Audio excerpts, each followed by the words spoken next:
Hey guys, welcome back to our little series on skeletal, muscular, and then the integumentary system, as well as the excretory. We are going to dive into the muscular system.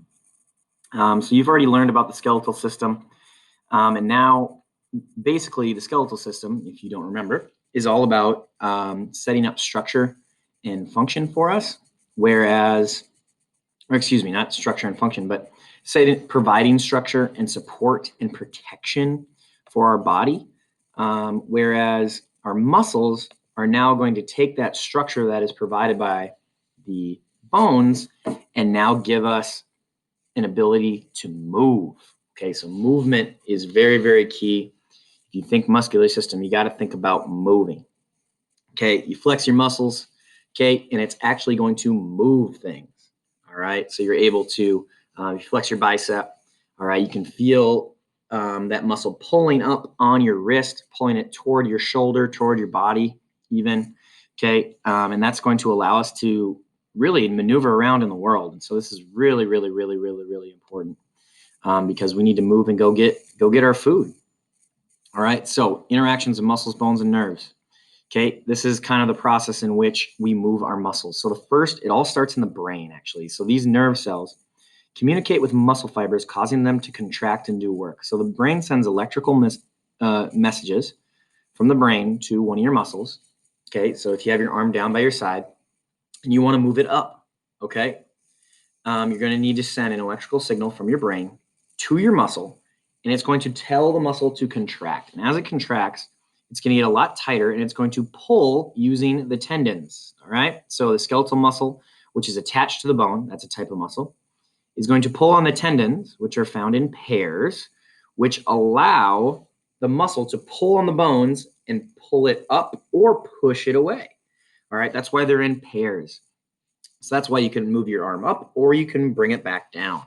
All right, think of your knee. Okay, pull your heel up toward your butt. Okay, that's your hamstring working. Whereas if you push it back out, you have the muscle on top, which is called your quadricep. All right, and so you pull them back and forth, pulling on those bones to move around.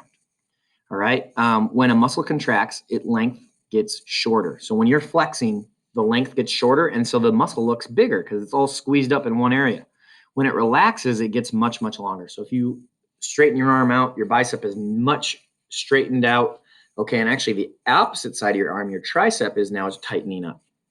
Okay, so they always work in pairs to move our body around.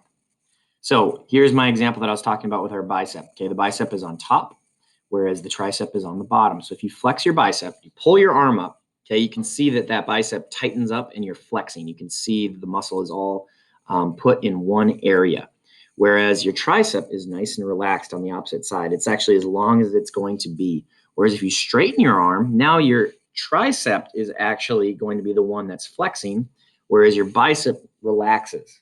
All right, and that muscle is lengthened out. All right, so they work together, attaching to bones.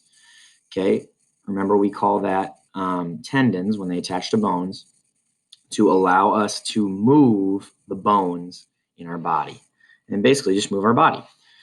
So these are three types of muscle that we really need you guys to remember and understand. All right, skeletal muscle, that's going to be the kind of our strength. It's going to allow us to move things around our bodies. Whereas cardiac muscle is going to be for endurance. Okay, that's going to be your heart. Cardiac meaning heart muscle. You're going to need, if you want to strengthen this, you would do a lot of cardio. Okay, that involves running, that involves breathing hard. Okay, that involves getting your heart rate up. And then lastly, we have smooth muscle. Okay, smooth muscle is going to allow you to kind of hold in place. It's also going to be on all the insides of all of our little tubes in our body. We call them, arteries, veins, and capillaries. It's going to be able to do all kinds of little things within our body. All right. But you need to know these things. So muscle type, again, skeletal. Okay, voluntary control. So when you want to move, your brain has to send a message to these guys in order for them to move. All right, and it's attached to bones typically. Smooth, involuntary, found in the walls of blood vessels and in the digestive tract. Okay, Our digestive tract moves without us even thinking about it. Okay, it just does it. We don't have to think about it. Those muscles just function and are able to work that way. Okay, and then lastly, cardiac. That's going to be, again, involuntary. You don't need to think about your heart beating. It's going to beat for you.